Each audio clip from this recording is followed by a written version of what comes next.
Pregnancy जानायनि चान्सेसा 99%। बे समावहाय बे इंजेक्शनखौहाय लानोहाय स्टप खालामनालाय जों गोरलैनिफ्रायनो बर' साबजेक्टखौ जों फराय लोगोफोर दिनै आङो जोंनि बेंगलावहायलाय जाम्बुरा होननानै बुङो जोङो नोंसिनि आसामावहाय मा बुङो आं एग्जेक्ट मिथिया तो जोंनि बेंगलाव जाम्बुरा होननानै बुङो दै बे जाम्बुराखौ आं दिनै जानो नायगोन सो बे जाम्बुराखौ जानायनि उनाव आंबो रेडि खालामना लादों नै बादेर गोथां ओमफ्रायहाय हाइजें एसे दङ बानजुद गोरान एसेनो होदों आङो ओमफ्रायहाय संख्रिबो लाखाबाय आं सिम्पल जायो आं सिम्पलनो बेबायदिनो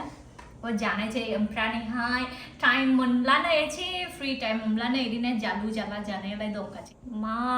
आं दाखालहाय एमजे खौ बुंनायनो खोनां मा चुमफ्राम होनो मिथिया जोंनि बेवहाय थाम होनो दे लोगोफोर तो बे थामखौबो माब्लाबा आं गलायनानैहाय जायो ओमफ्रायहाय ओरैनो आङो एसे जाखांनायनि उनावहाय फ्रुट्सफोरखौहाय जायोना बेफोरबायदि नै मा होनो ग्रेप्स बियो ओमफ्राय किवी दङ नै एप्पल ओमफ्राय नेसपति ऑरेंज मौसम्बी बिदिनो माने नानान रोखोम फिथाइ सामथाइफोरखौ आङो खिसे बायनानै दोनफैयो जानायावबो कम्प्रमाइज गैया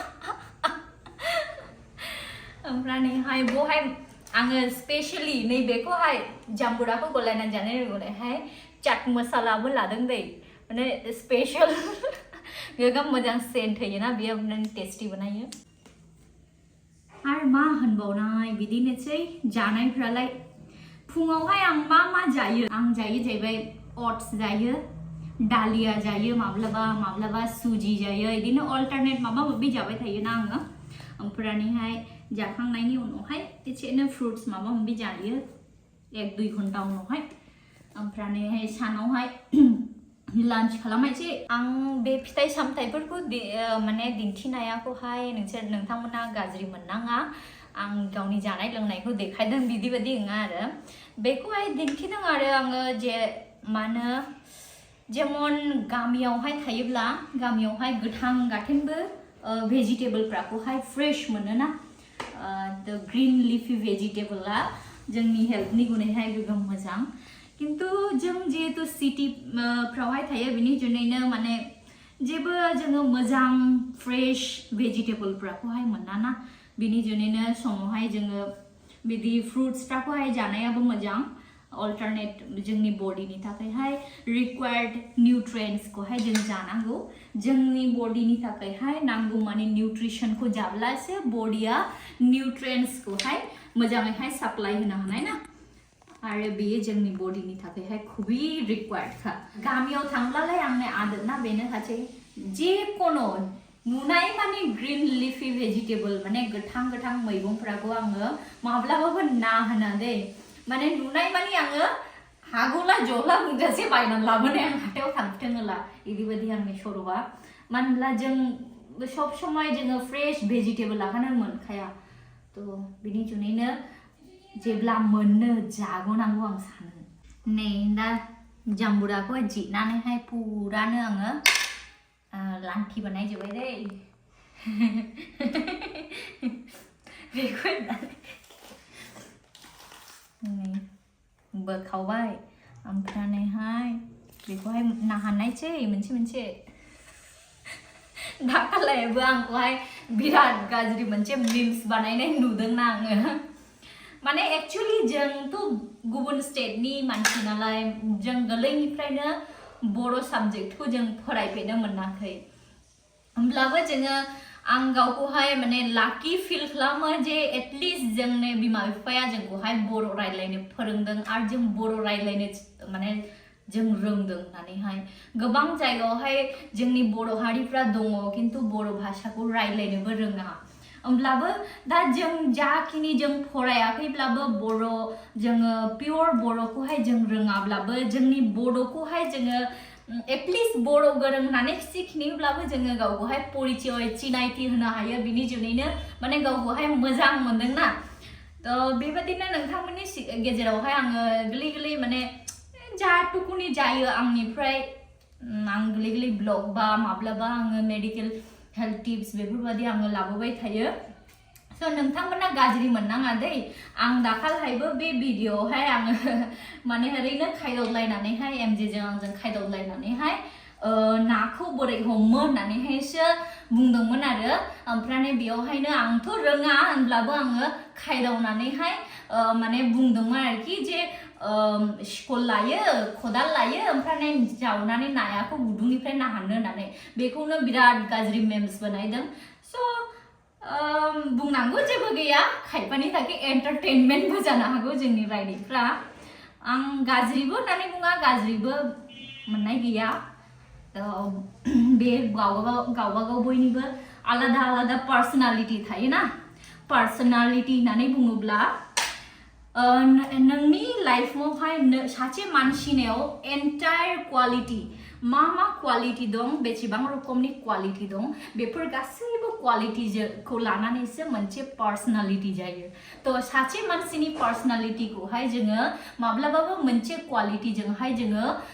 मा होनो जास्टिफाइ खालामनो हाया जे बे मानसिया बेबादि होननानैहाय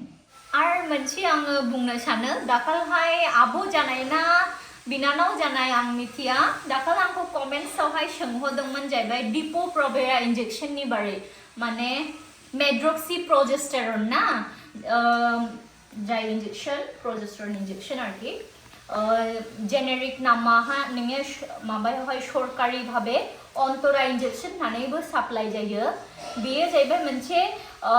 इन्जेक्टेबल कन्ट्रासेप्टिभ इन्जेक्शन ना बियो बे इन्जेक्टेबल कन्ट्रासेप्टिभ इन्जेक्शननि बिसयैहायनो आंखौहाय सोरबा आब'आ सोंहरदोंमोन जे मा होनो बे इन्जेक्शनखौ डिपो प्रभेराखौहाय जुदि लायोब्ला लाइफ टाइम प्रेगनेन्ट जानाय नङा नामा होननानैहाय आंखौहाय सोंहरदोंमोन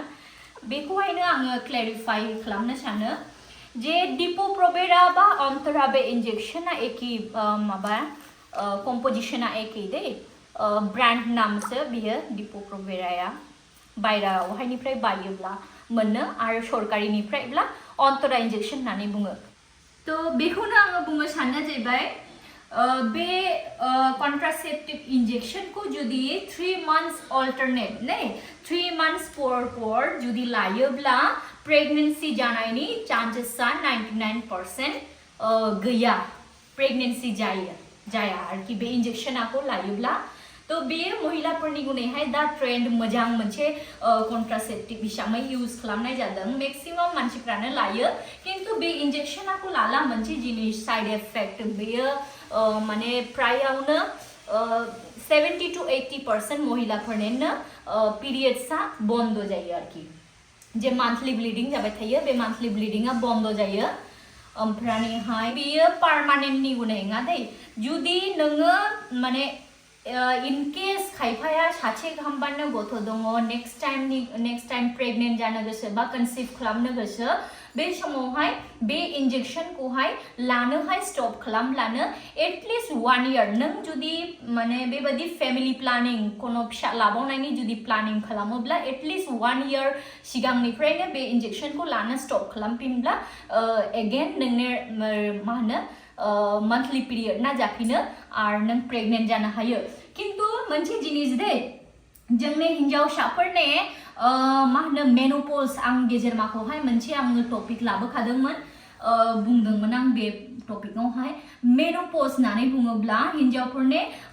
40 निफ्राय नोंने 55-50 एज सिमावहायनो हिन्जावसाफोरने बे मान्थलि ब्लिडिंआ स्टप जाहैयो दै बे स्टप जाब्लालाय आरो नोंने बेफोरबायदि कन्ट्रासेप्टिभ इउज खालामनायनि जेबो दरकार गैया बा गोनांथि गैया आरोखि जेखौ बुङो थ' आप टु बे बैसोसिम नोंथाङा जुदि लानो गोसोब्ला बे अन्तरा इन्जेक्शनखौहाय 3 मासावहाय गासे बेबायदि लानो हायो दाने लोगोफोर जिखांजोब्बाय ओमफ्रायहाय बे मसालाखौहाय गलायनोसै आरोखि आङो न'निनो जाम्बुरा दै बियो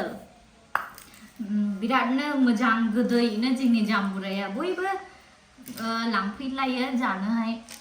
लुबैयो नालाय फिथाइ सामथाइखौ बयबो लुबैखायो नै चाट मसालाखौबो होबाय आं